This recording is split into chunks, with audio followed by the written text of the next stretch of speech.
विशु, विशु, देवर जी, एक आप ही बानी जे हमरा पे और हमार कैरेक्टर पे कबू शक न करेली। अब तू घर में रह के खाना बना बनैया, हम तोरा के फोन करके बता दे कि हम वापस कब आए, ठीक बा? फोन करबू? वो तू ना एकदम पगला गई बारू। आई फोन तो भुला ना गई रहे तहार। हाँ, हम तो भूल ही गई कि एक हफ्ता से हमार फोन जे बा कहीं गुम हो गई।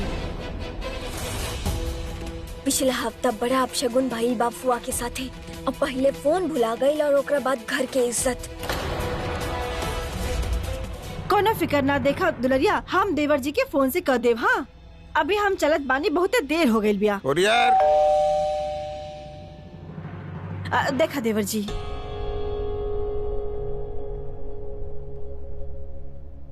का बा भाई? अनुराग जी के कुरियर आइल बा, एजा साइन कर दी। पकड़ी तनी।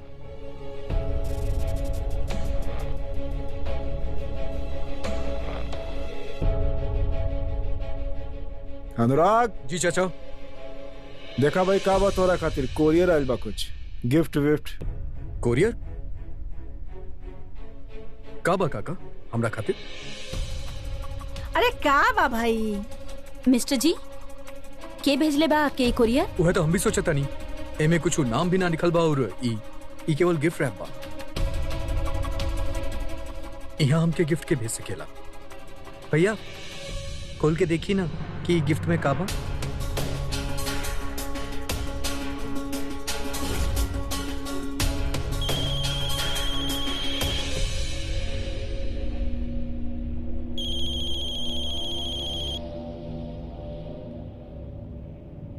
हेलो, ये तोहफा बहुत खतरनाक बा, खोले वाले के जान भी जा सकेला।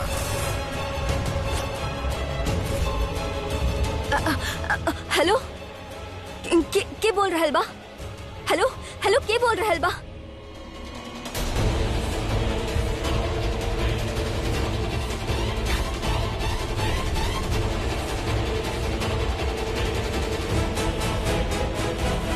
अनुराग जी, नो!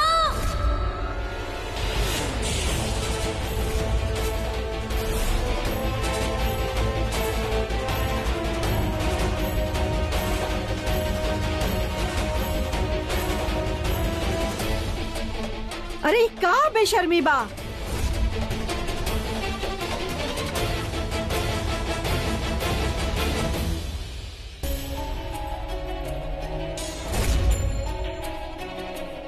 संभाल के। Are you okay? हम ठीक बानी। वो हमरा के फोन आइल रहे कि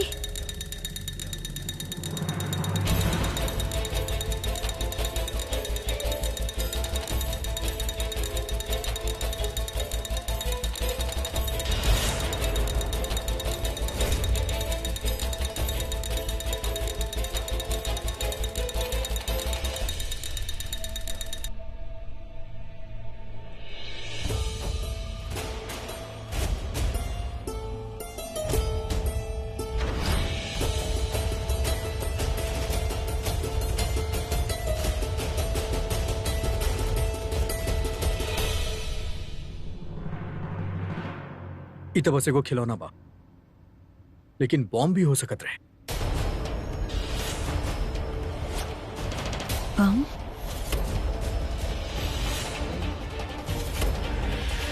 तू अभी सही सलामत बा। Have a nice day.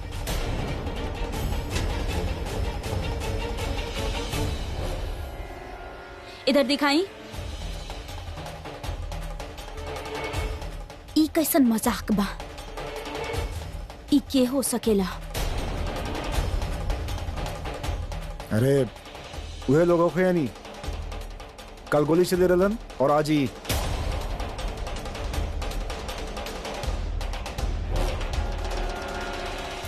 हमके प्राइवेट नंबर से कॉल आइल रहे कि ई पैकेट में बम हो सकेला।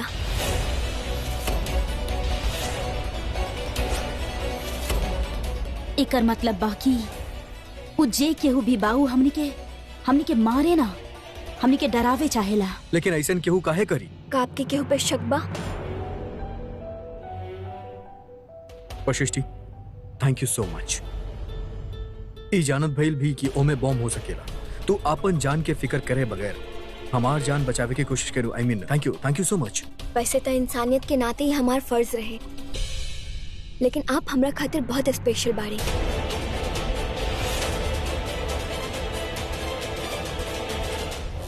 एक आप ही तो बाड़े यहाँ पे जकरा पे हम पे भरोसा बा, तब फिर हम आपके जान खतरा में कैसे डाल सकेनी? कुछ भी होगी, लेकिन हमरा के सृष्टि जी पे ऐसे गन ना ताने के चाहत रहे।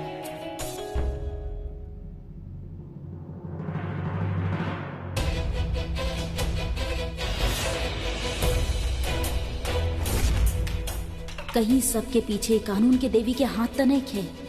आखिर बम के खबर वाला फोन एकरा पास ही काहे आई? इस समय नहीं मिस्टर जी के पावे खातिर कुछ भी कर सकेली।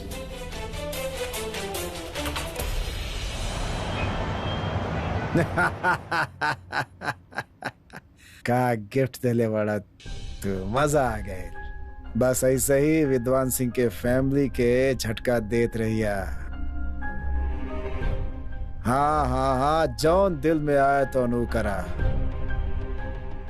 बस हमरा के वो सबके खौफ से भरल चेहरा दिखे के चाहे, ऐसन खौफ जैसे मौत भी आसान दिखे।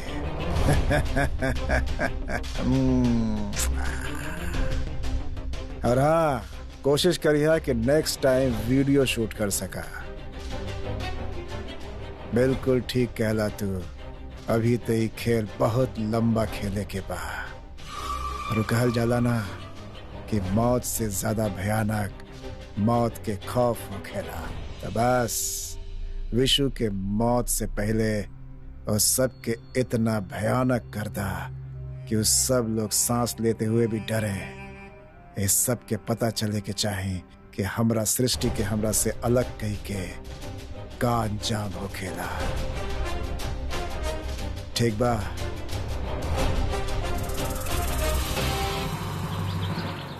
पहले ही घर में केहू फायर करके जाए ना, ओकरा बाद ही धमकी भरल message. I just don't understand कि ई हमनी से का चाहेला। का बा ये तो बाद में पता चलिए जाए। हाँ, चाहत का बा एकदम साफ बा। डरावल चाहता हमनी सबके।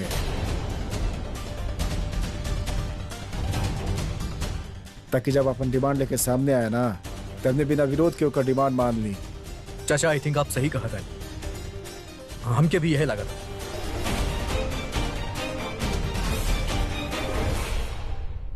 हो ना हो, खिलौना में जरूर कोनो सुराग छुपल बा। का बाई?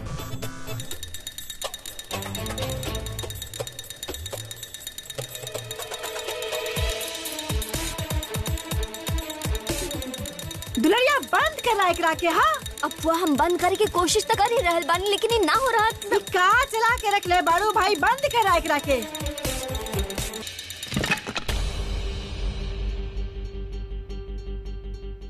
साला घर में सब गड़बड़ चल रहा बा। बस एक बार दुश्मन सामने आ जाना, ते भोलेनाथ के क्रिया खा के कहता नहीं, साला के स्वर्ग पहुंचा दे। ना चाचा, ऐसे गुस्सा से काम लेवे से कुछ ना चले। हमनी के दिमाग से काम लेवे के पड़े। कहे कि ई भी सकेला कि कोनो गलतफहमी में होके। कहे कि जहां तक हमके याद बा, घर पे पापा या आपके कोनो दुश्मन बा ही ना। और रहल हमार बात, तो हमके यहाँ समय ही कितना भइल बा। आई थिंक एक बार पुलिस में इन्फॉर्म कइल जाए ना, तो वो इंसान के ढूंढे में तनी मदद कर सकेले।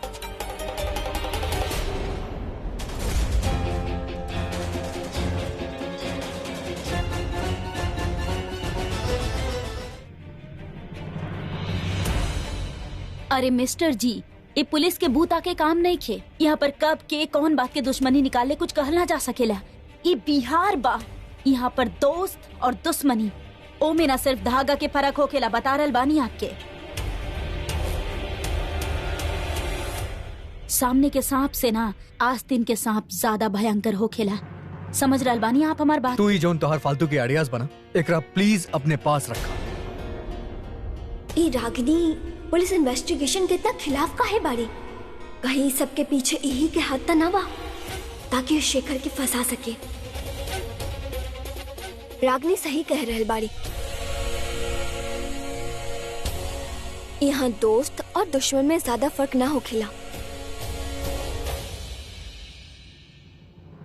एगो और नोटिस करे वाला बात बा, इजे धमकी के फोन आई ये हमार नंबर पे आई, लेकिन हमके तो यहाँ आई कुछ ही दिन भइल बा। एकर मतलब ई बा ई जे केहू भी कर रहल बा वो हमने के घर के बारे में अच्छा तरह से जाने ले। हमने के ई इंफॉर्मेशन भी पुलिस के बतावे के चाहिए। आपन जो सलाह बा ना अपने पास रखा। हम जानत नहीं कि हमरा की का करे के बा। माँ सृष्टि सही कहा तारी, हमके तई ना समझ में आवेला कि वो आपके हमेशा गलत काहे लागी। देखा अनुराग, आपन घर के जो मामला बा ना वो हम ही देख ले। एकर सलाह की कोनो जरूरत नहीं की हमरा। बात आपके या हमार घर के ना बा। कल जे कुछ भी भई ओकरा से हमार ऊपर भी खतरा रहे। गोली चाहे कहीं भी लागल होखी, लेकिन बंदूक हम पे भी तानल गई रहे। हाथा माँ प्लीज आप फिर से मत शुरू हो जाए। अनुराग जी, हमने के देरी ना करे के चाहिए। We should inform police first. अरे ना, अरे पुलिस के ना खबर करे के बा। ऐसे तो वो लोग जब है ना और सावधान हो जाइए। अरे हमरा हमार तरीका से सुलटावे दी नहीं मामला मिस्टर जी। ई बात हमने अपना तरीका से खुद सलटाई, तोरा ओकरा बीच में पड़े की कोनो जरूरत नहीं है, समझ लो तू।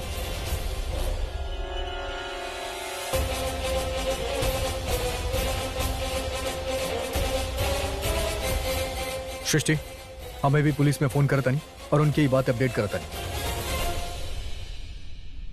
विशु चला हमारे साथ। अरे अनुराग, तू कहाँ जा रहल बड़ा? हाँ माँ साइड पे जाता नहीं और कहा। अरे बेटा, घर में इतना बड़ा कांड हो गई हा और तोहरा सबके साइड पे जाए के बा। अरे घरे में जान के सलामती नहीं किया तो बाहर जाके बात कर रहल बड़ा। ता काम फिर ही काम के करी।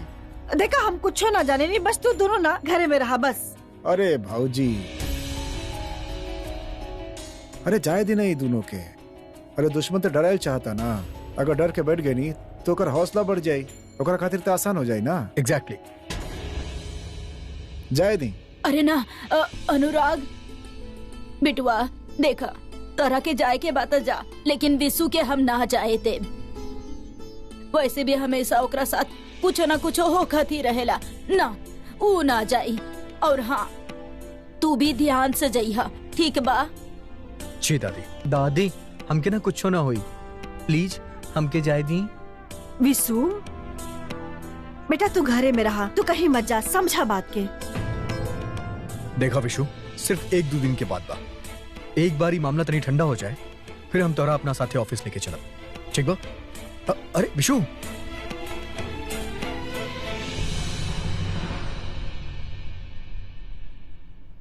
हम चलता नहीं।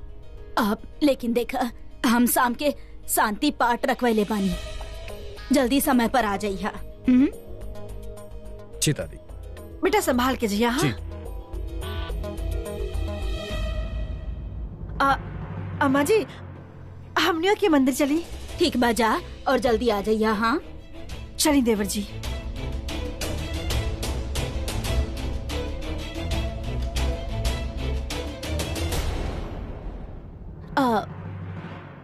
हम ना बाबूजी ना एक तो काम बतेले रहनी, कर क्या बतानी हम अभी। हाँ हाँ हाँ बहुरिया, जरूर जा। तू बाहर जा रहल बड़ू ता पूजा के सामग्री लेते आइया। हाँ हम सामग्री के पर्जा देते तानी, आवा हमरा साथे चला। विशु जी के माँ के फोन खोवल और हमरा पास तो फोन से फोन आयल, फिर हमरा के शेखर के साथ बदनाम करे की कोशिश करल। ओकर बाद के ये सारा अटैक हुअल। हमरा के पूरा यकीन बा कि इस सब के पीछे रागनी के हाथ बा, लेकिन हम बिना सबूत के कुछ ना कह सकीले। हमरा के सबसे पहले रेवती जी के खोवल फोन के ढूंढे के होगी, और वो फोन जरूर रागनी के रूम में होगी। अरे दीदी जी, एकरा भोलापन पर ना जाए, ये बचपने से ना बहुते उत्पाती बा। हाँ सुनने में तो ये भी आयल बा कि 8वीं कक्षा में ना आपन मास्टर के सबके सामने कुआं में धक्का दे देलस। वो पता बा आपके कौने बात पर? मास्टर के डांट दे रहे, वो घर से होमवर्क करके ना लाइल रहे। इतना सब बात खातिर क्यों ऐसन कैसन कर सकेला? अब दीदी जी ई तो हमरा नहीं के पता, लेकिन ये बात जब प्रिंसिपल के पता चलल ना तब प्रिंसिपल एकरा के वो बाल सुधार गृह होखेला ना वहाँ पर भेज देलन। एकर माँ बाप अब ऐसा औलाद के माँ बाप का करी, शर्म से ना वो गाँव छोड़ के चल गईलन। हमरा एकर बाल सुधार कार्य के बारे में पता करे के पड़ी और वहीं से पता चली कि एकर आगे की कहानी का बा। हाँ तो बाल सुधार गृह जन बा वो यहाँ के जिला थाने में जाके पता चल जाई, वहाँ बात के लिए रहनी थाना में। हाँ तो चला फिर। हाँ तो चली पता लगा तनी इससे हाँ, घर के पता लगा। इतिहास।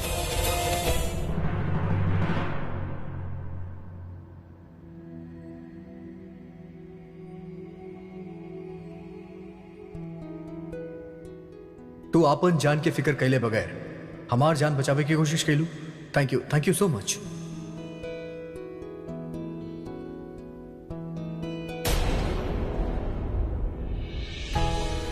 हमके समझ में नहीं क्या आवत कि हम सृष्टि जी से गुस्सा रही या ना रही। ये तो हम क्या अकेले छोड़ के चल गए रहली, लेकिन ये हमारा अनुराग भैया के जान बचावे खातिर आपन जान के भी परवाह ना कैनी। अब का करी?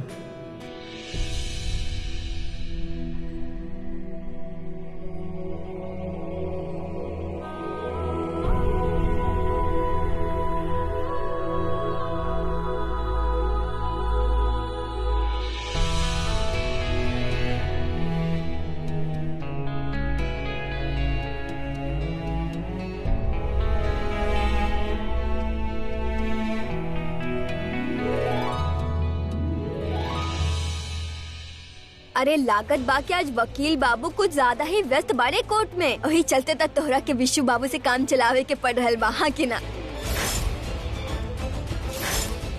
दुलारी दीदी अपना जुबान पे लगाम लगाई।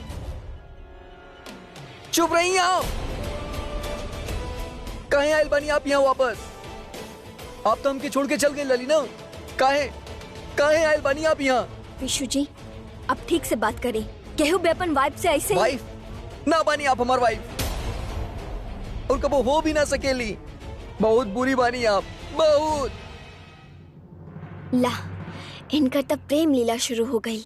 आज से आप ही कमरा में ना रहा, हम रहा यहाँ पे। तो हम कब मना कहीं नहीं, आप खुद ही गई रहने यहाँ से बाहर। ना अकेले रहे चाहता नहीं हम यहाँ पे। चल जाई यहाँ से, चल जाई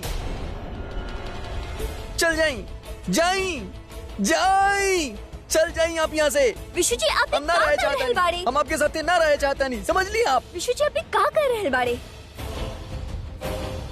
विशु बाबू काहे बेशर्म औरत के मुंह लगा रहे बाड़े? इतना ये है सारा शर्म संकोच बेच के खा गई बाड़ी। आपके तब भगवान के दया से इतना बड़ा कोठी मिलल बा, अपना तंबू कहीं और गाड़ ली ना। कहू ना जाए हम ऐजे रह। बाकी विशु बाबू नागिन भी दबाड़ी ना, और ये कब डस सकेली आपके? अब हम का कह रहे बानी कि चला हमरा साथ, तोरा खाते बहुत अच्छा चीज बनाई बानी, चल हमरा साथ। चल आना छोड़ा, कहाँ तू भी खड़ा।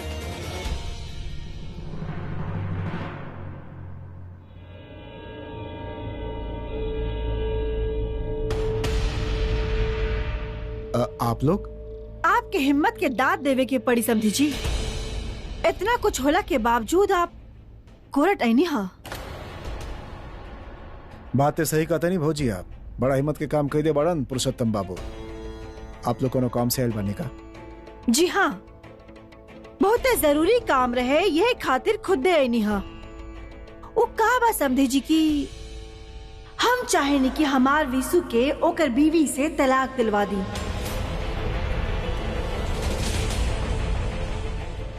ये आप का कह रहे बानी? और ये काम खातिर आप लोग हमारा पास कहाँ आयल बानी? अरे पुरुषोत्तम बाबू कैसन बात कर रहल बानी आप? शुरुए से जितना मुकदमा बा हमनी के वो आपे देख रहल बानी ना, तो बस सीधा चलिए नहीं। अब आपके फर्ज बनेला कि आप हमार मदद करी। लेकिन ब्रिजभान जी ये कैसे? देखी समझी जी, इस शादी कैसे और कौन हाल में भइला हम सब जाने नी। हमार बीसू ना आपके खानदान के इज्जत बचावे खातिर इस शादी खातिर हाँ कर देले रहे। अगर वो आपके बेटी के साथ शादी करे से मना कर देती तो आपके परिवार जिबा ना केकरो के मुंह दिखावे लायक भी न रहती। और ये बात आप भी बहुत अच्छे से जाने ले और हम सब उ रात के देख चुकल बानी कि उ रात के का हो रहे। देखिए रेवती जी, आप लोग जो हमसे कह रहल बानी वो हमरा से ना हो पाई। देखिए समधी जी, आप हमार वकील होवे से पहले ना हमार पति के मित्र बाड़े और ई नाते आपके फर्ज बनेला कि हमरा के ऐसे लड़की के चंगुल से बचा ली जे जबरदस्ती हमार घर में घुस के आतंक मचा रही है। और ऊ और केहू ना, आफी की बेटी बाड़ी। इस सब जे हम आपके बता रहल बानी ना, इस सब समधन जी आपन आँख से देख ले हई, आपके तो बता नहीं हुई। देखिए जे भइल से भइल, हमरा आपसे एक ही गो विनती बा, हमार विशु के ना आपके बेटी के चंगुल से बचा ली। अरे दिन रात रोवत चिखत रहेला ऊ, कितना गलती बा ओकर, बस इतना कि हमार और आपके बात मान के शादी कर लेलस। और कितना सजा मिली ओकरा के ई बात के। एगो बात बताई समधी जी, अगर सृष्टि आपके बेटी ना होती तो का आप ना चाहती कि विशु एगो ऐसा रिश्ता से आजाद हो जाए जे में ओकर पत्नी ओकरा से वफादार ना बाड़ी? बताई, हम सही कह रहल बानी कि ना? हाँ या ना?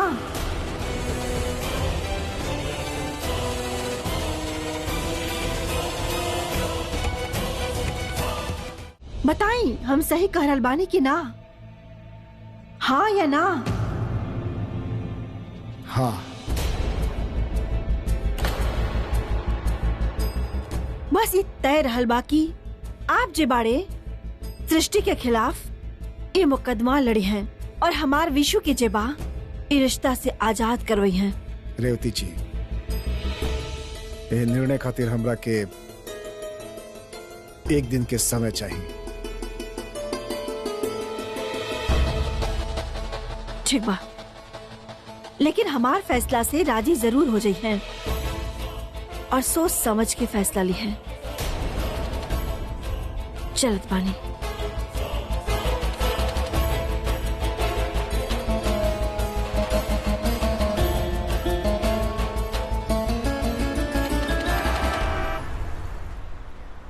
ली दीदी जी, चाय पी। हाँ हाँ, हम जाते नहीं। काका। हाँ बाबूजी। ये ज्ञानपुर कितना दूर पड़ी? ज्ञानपुर लगभग यहाँ से 2-3 किलोमीटर पड़ी बेटा। ऐसे लागत है काका बहुत टाइम से आप यहाँ चाय बना रहल बानी। यहाँ तो बचपन से काम कर रहल बानी है। मिल गए पुलिस स्टेशन जाए के रास्ता। इली ई का? अरे रखी रखी रखी।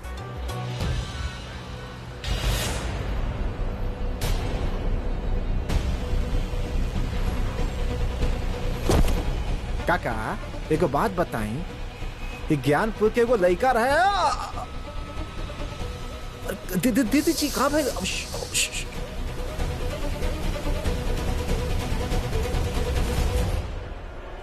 मिस्टर जी यहाँ का कर रहल बाड़े?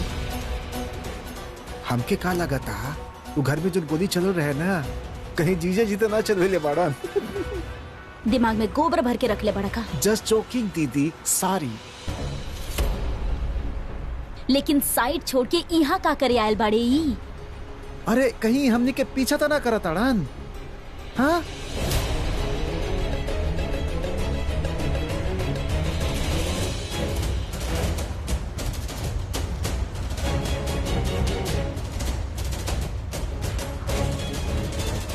अंकल, ही ज्ञानपुर के रास्ता ऐजे से बका। जेकरा देखा सब ज्ञानपुर के ही रास्ता पूछा था। हेलो, ई का है ज्ञानपुर के बारे में पूछा ताड़े? जी पांडे जी, हमके सीमेंट मिल चुकल बा और हमनी के तरफ से ऑर्डर कंफर्म बा। नो प्रॉब्लम।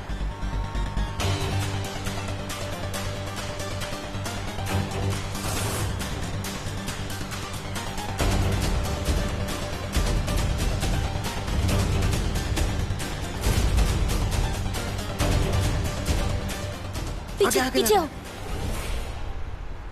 अरे जा जा।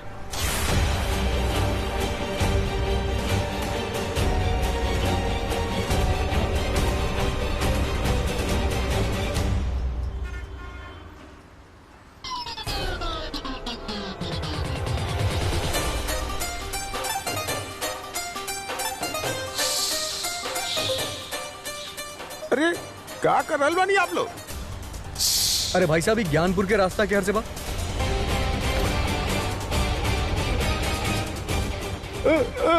अरे नीचे का देखत बड़ा, सब कुछ ठीक बा ना? ना, अरे वो छिपकली बा ना, बार बार हमरा के सतावत रहेला। का? अरे का भाई, सब कुछ ठीक था बा ना? अरे बेटा, लागत छिपकली काट देले बा बेटा। रुको रुको रुको, हम कुछ मदद करता नहीं, रुको।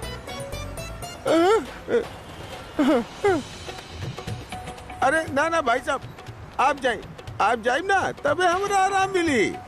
हमरा जात आपके आराम मिली मतलब?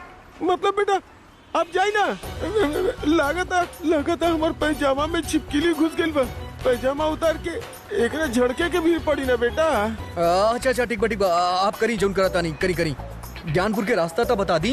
ज्ञानपुर के रास्ता? जी, ज्ञानपुर के रास्ता यहाँ से 3 किलोमीटर पड़ेला। ई रास्ता देख रहा बड़ा ना बेटा, ई रास्ता सीधा ज्ञानपुर तक जाएला। अच्छा ठीक बा, थैंक यू।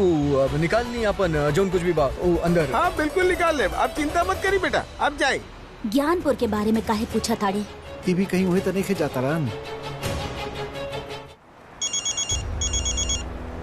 ससुर इनका सारा फोन आज ही बजा था। हेलो, हाँ सृष्टि बोला। अभी सृष्टि यहाँ भी पीछा ना छोड़ रहा बड़ी मिस्टर जी के। अनुराग जी, दादी जी घर पे शांति पाठ रखवाइले बाड़ी और हम उस शांति पाठ में शामिल भी होके के चाहत बनी, लेकिन अब तक जानत बाड़ी ई घर में हमरा के केहू पसंद ना करेले और आप भी घर पर ना बाड़ी, तो हमरा के बहुत ऑकवर्ड फील होत बा।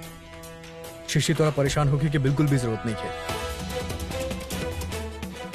बस हम थोड़ी देर में यहाँ से निकलता नहीं, और हाँ तोरा ऑकवर्ड फील करे कि कोनो जरूरत नहीं है। ठीक बा, ओके बाय।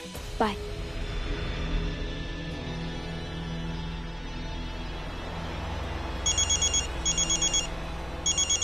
हेलो संतराम, कहाँ बाड़ा तू? आज तू साइड पे भी ना आइला और तोहर फोन भी ऑफ जात बा। हम तोरा घर के तरफ ही आवता नहीं। अब तोरा घर के तरफ तो आवे के पड़ी ना। साइड के पूरा मैप तोहरा पास बा, ओकरा बिना काम कैसे हुई? तोहरा वजह से पूरा साइड पे काम रुकल बा। हाँ ठीक बा, जल्दी आवा। ओके।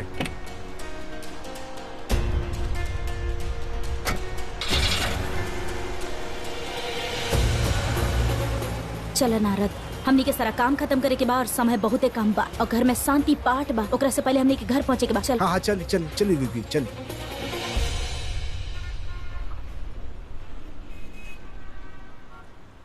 अरे दीदी जी, आपके का लग रहल बा कि सृष्टि जी कहीं जीजा जी के हमनी के पीछे ना भेजले बाड़ी कि पीछा करी देखा कहाँ जा रहल बाड़न?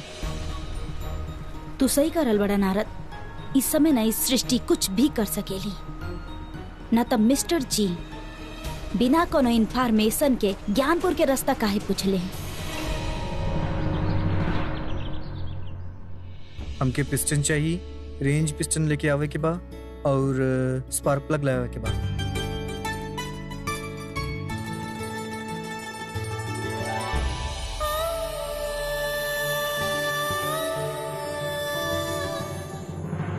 आई बाप, आगे मैया ही का लग गई हमार पैर में।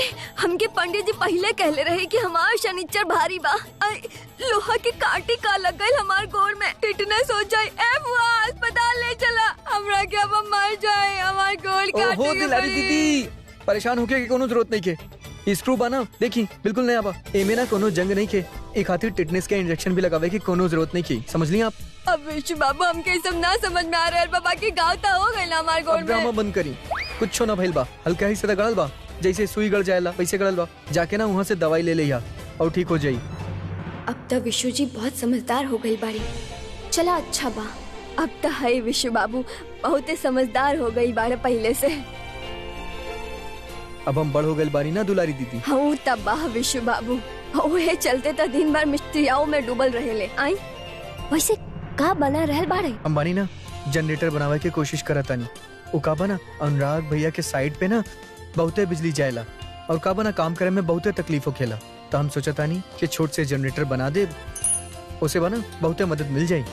वाह विशु बाबू, तू तो एकदम में वैज्ञानिक बन गई बाड़ा। आई विशु बाबू, हम का कह रहे तो ऐसा कौन मशीन बना सकेले का जेकरा से हुआ की हेरल का फोन मिल जाए? आई कहा बा कि वो बेचारी बहुते परेशान बाड़ी फोन खातिर। अरे हाँ, हम मोबाइल के बारे में तो भूल ही गई रहनी। यह सही मौका बा। मोबाइल भी जरिया बन सकेला कि जे हमरे साथ भाई वो रागनी कहली बाड़ी।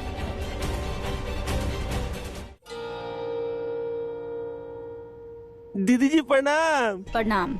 नारद बाबू बहुत दिन के बाद दर्शन दिले बानी।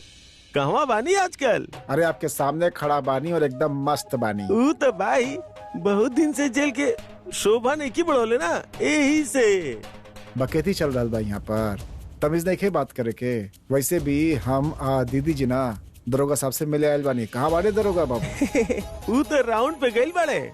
आप बताई, सरकार बहुत सख्त हो गइल बा। आजकल हमके बहुते काम करे पड़ेला। हर क्राइम के तहकीकात कईल जरूरी हो गइल बा।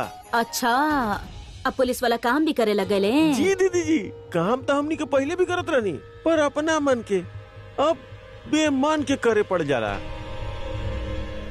आप लोग खड़ा काहे बनी? बैठी, हम अभी ठंडा लेके आवतनी। हाँ हाँ जाए जाए। अरे दीदी जी कहाँ ये इन्फॉर्मेशन के चक्कर में पड़ल बानी आप? हम तो कहता नहीं पकड़ के कूट देता नहीं ससुरा के। अगर इस शेखर के खिलाफ कोनो सबूत ना मिलल ना तो सृष्टि के माथा पे लगल कलंक मिटावल बहुत मुश्किल हो जाई हमरा खातिर। हमके बस एक बार सबूत मिल जाए रागनी के खिलाफ, सिर्फ एक बार, जेकरा से ही साबित हो जाए कि हमरा साथ जे कुछ भी भइल बा ओकरा पीछे रागनी के हाथ बा। ओकरे बाद हमार माथे पे लागल एक कलंक हमेशा खातिर मिट जाए। कहाँ ढूंढी?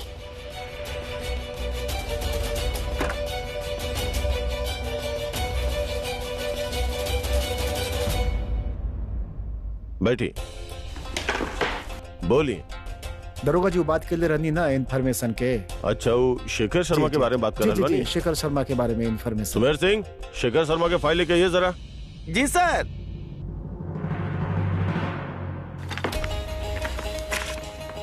ये ले है।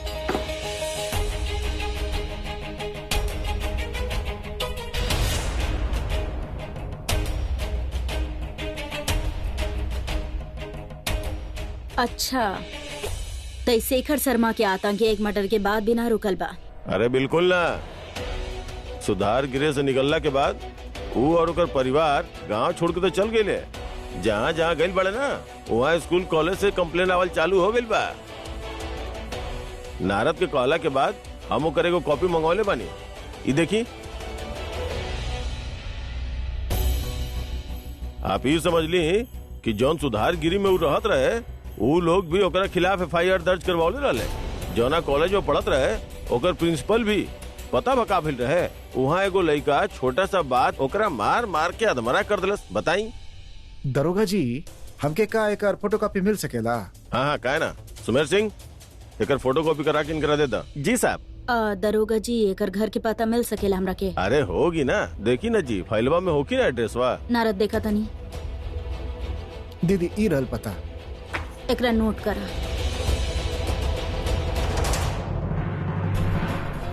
ये रागनी बहुत शातिर बा, अपन सारा चाल सोच समझ के चलेली। लेकिन हमरा के अगर ओकर साजिश नाकामयाब करे के बा तब मोबाइल मिलल बहुत जरूरी बा। अनुराग भैया के रूम में देखा था नहीं, शायद वहाँ हमारा रेंज मिल जाए।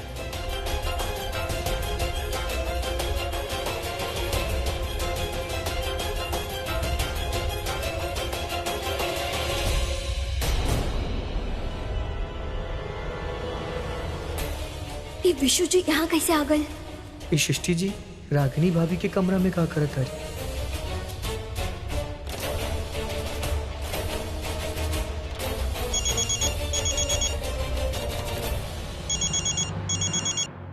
हम भी ना कुछ कहीं पर भी रख देली।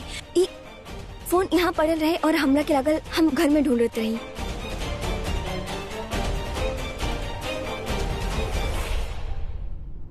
ई फोटोकॉपी बा, ये ले फोटोकॉपी ली है। आपके मदद खातिर बहुत बहुत धन्यवाद। छानबीन करे में न बहुत देर हो गई हमरा के। उ दादी अम्मा शांति पाठ रखले बड़ी, हमार घर गइल बहुते जरूरी बा। तू अपन इन्वेस्टिगेशन जारी रखिया, ठीक बा?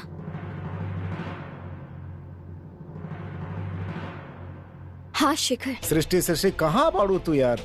घर पर ही बानी शेखर, और कहाँ जाई? तो जानत बारे ना ही घर के माहौल। आई नो सृष्टि, मगर यहाँ पर कितना काम पड़ल बा। तू तो बेइज्जती होकर के बाद वहाँ से चल गई। बाकी हमरा के तो कभी न कभी कोर्ट जाके पड़ी ना अकेले। पता ना हम कैसे फेस करब अकेले। शेखर तू अकेले ना बाड़े, हम हई तारा साथ, और हम कोनो इंसल्ट से ना डरल बानी। हम आए तोहरा साथ कोर्ट में, लेकिन अभी हमरा की कोनो चीज के तलाश बा। एक बार हमरा के वो चीज मिल जाई तो सारा मुश्किल खत्म हो जाई। कौन चीज ढूंढ रहा बारू तू? हम रागनी के खिलाफ एविडेंस ढूंढत बानी। रागिनी के खिलाफ एविडेंस? तू सब लेकिन छोड़ा, हम कल ऑफिस आवे की कोशिश करत बानी। ओके बाय। बाय।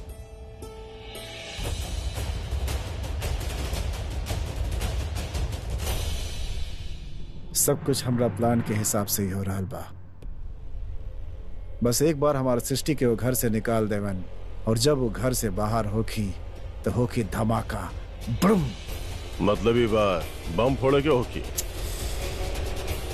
यार तो कभी भी इंटरनेशनल लेवल के गुंडा न बन सकेला पागल। इमोशन समझा, इमोशन के। हमनी के अनुराग के एगो गलत पिक्चर दिखाए के बा। ओकरा के ई सब लगे के चाहिए कि ई सब ओकर कंस्ट्रक्शन के बिजनेस के दुश्मन के वजह से हो रहा बा, और ई सब ओके तब लागी जब अगला अटैक ओकर साइड मैनेजर संत राम के ऊपर होगी। बस एक बार हमारे सृष्टि के वो घर से निकाल देवन, और जब वो घर से बाहर होगी तो होगी धमाका, ब्रूम। मतलब ही बात बम फोड़े के होकी। यार तो कभी भी इंटरनेशनल लेवल के गुंडा न बन सकेला पागल। इमोशन समझा, इमोशन के। हमनी के अनुराग के एगो गलत पिक्चर दिखाए के बा। ओकरा के ई सब लगे के चाहिए कि ई सब ओकर कंस्ट्रक्शन के बिजनेस के दुश्मन के वजह से हो रहा बा, और ई सब ओके तब लागी जब अगला अटैक ओकर साइड मैनेजर संत राम के ऊपर होगी। तोहार अगला शिकार होगी संत राम। वो घर से तो बिल्कुल ठीक सलामत निकली, मगर पहुंची सीधा हॉस्पिटल, और ओकरा बाद वो डर के मारे अनुराग के काम छोड़ दी। और तब अनुराग अपन बिजनेस के दुश्मनन के ऊपर नजर रखे की कोशिश करी, और तब हम नजर रखा विशु के ऊपर। समझ आ गई ना बात? खड़ा कहाँ है बड़ा? शुरू हो जाना। ठीक बच जाता नहीं हम।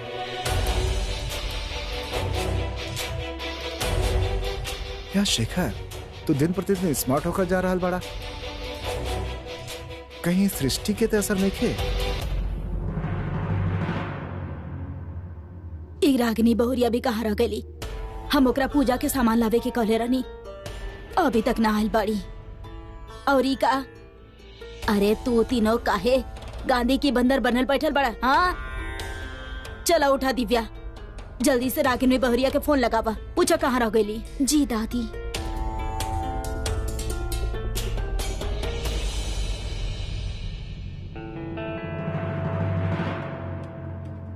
दादी जी, रागनी के आवे में देरी हो जाई।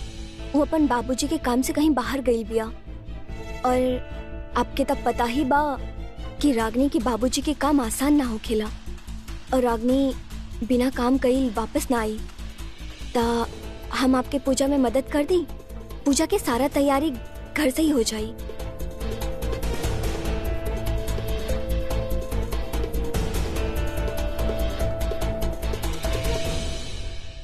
दादी, रागिनी भाभी के फोन नहीं खे लागता उनकर फोन में नेटवर्क नहीं खे। का करी?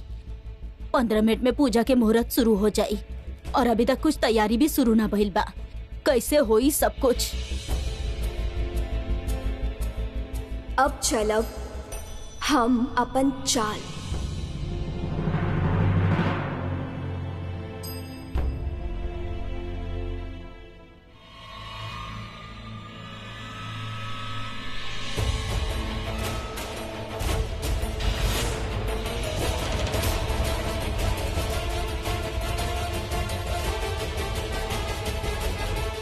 का कर रहल बाड़ू तू? शांति पाठ के तैयारी कर रहल बानी। हम कहता नहीं निकला यहाँ से। हमरा घर में अशांति फैला करके शांति के पाठ पढ़े के नाटक कर रहलू हा। हमसे ना, कम से कम भगवान से तो डरा। हम कोनो नाटक ना कर रहल बानी। देखा, हमरा के तोरा से कोनो सफाई ना चाहिए। तुहार बुलावा ना पूजा में बाही ना, ई खातिर तू यहाँ से निकला।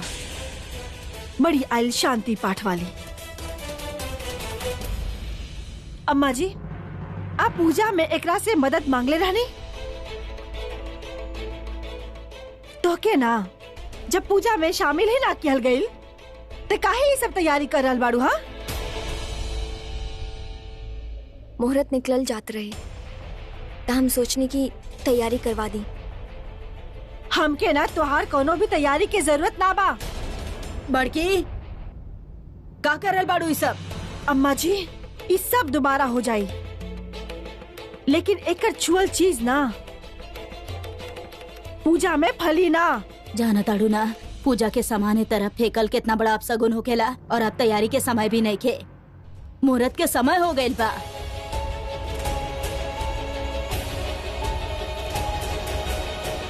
हम रागिनी बहुरिया से बोलले रहनी पूजा के सामान लावे खातिर, बाकी ओकर तो पता ठिकाना ही नहीं खे।